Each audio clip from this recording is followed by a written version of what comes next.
hello friend welcome to my YouTube channel मैं rzktutorial আপোনালোকে চাইছে rzktutorial यूट्यूब चैनल আজিৰ এই ভিডিঅ'টোত আলোচনা কৰিম কেইটামান গুৰুত্বপূৰ্ণ বিষয়ৰ ওপৰত হয় ফ্ৰেন্ড সাধাৰণ ৰোগীৰ বাবে চৰকাৰী হস্পিটেল বন্ধ কৰি দিয়া হৈছে অলৰেডি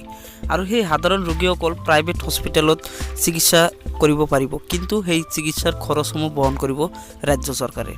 তাৰ পিছত চৰকাৰী কৰ্মচাৰীৰ দৰমহা কৰ্তন সকলোখিনি বিষয়ত লৈ আজিৰ এই ভিডিঅ'টোত আলোচনা কৰিম তো আপোনালোকে এই ভিডিঅ'টো প্ৰথমৰ পৰা শেষলৈকে চাই থাকিব তো ফ্ৰেন্ড আহক আজিৰ ভিডিঅ'টো আৰম্ভ কৰোঁ ভয়াবহ করোনা ভাইরাসের প্রতিরোধের বাবে রাজ্যের যুদ্ধকালীন তৎপরতা গ্রহণ করেছে রাজ্যের স্বাস্থ্য বিভাগে এই পর্যন্ত অসমত এজনো লোক করোনা ভাইরাসত আক্রান্ত হওয়া নাই যদিও করোনার সৈতে যুঁজ দিবলৈ সাজু হয়ে আছে রাজ্য সরকার যার বাবে সাধারণ রোগীর বাবে শনিবারের পৰা বন্ধ ৰখা হ'ব গুৱাহাটী চিকিৎসা মহাবিদ্যালয় হাসপাতাল অবশ্য জৰুৰীকালীন সেৱা প্ৰসূতি সেৱা আৰু কৰ্কট ৰোগৰ চিকিৎসা অব্যাহত থাকিব ইপিনে অন্য ৰোগীসকল কাইলৈৰ পৰা ব্যক্তিগত খণ্ডৰ চিকিৎসালয়লৈ যাব লাগিব আৰু এই সময়ছোৱাত ব্যক্তিগত খণ্ডৰ চিকিৎসালয়ত সাধাৰণ ৰোগীৰ ক্ষেত্ৰত হোৱা সকলো খৰচ বহন কৰিব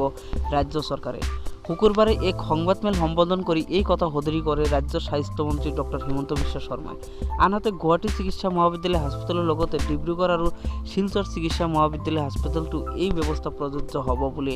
স্বাস্থ্যমন্ত্ৰীগৰাকীয়ে মন্তব্য কৰে উল্লেখযোগ্য যে ৰাজ্য চৰকাৰৰ এই আহ্বানৰ প্ৰতি সঁহাৰি জনাই শনিবাৰৰ পৰা GMCH লৈ অহা ৰোগীক চিকিৎসা সেৱা আগবঢ়াবলৈ সাজু হৈ আছে মহানগৰীৰ প্ৰতিখন ব্যক্তিগত খণ্ডৰ চিকিৎসালয় অসম চৰকাৰৰ অধীনত কৰ্মচাৰীসকলৰ মাৰ্চ মাহৰ দৰমহা 10ৰ পৰা 20% কৰ্তন লগতে অহা বিত্তীয় বৰ্ষত কৰ্তন কৰা দৰমহাসমূহ ঘূৰাই পাব 4.5% সুদত কোভিড-19 সৈতে যুঁজৰ বাবে চৰকাৰে এই সিদ্ধান্ত গ্ৰহণ কৰিছে আজি বিত্তমন্ত্ৰী ডক্টৰ হিমন্ত বিশ্ব শৰ্মা আৰু কৰ্মচাৰী পৰিষদৰ বৈঠকৰ পিছতেই ঘোষণা কৰা হয় চৰকাৰৰ সিদ্ধান্তক আদৰণি জনাইছে কৰ্মচাৰী পৰিষদে তো ফ্ৰেন্ড আজিৰ ভিডিঅ' মানে যদি ভাল লাগিছে লাইক কৰিব আৰু শ্বেয়াৰ কৰিব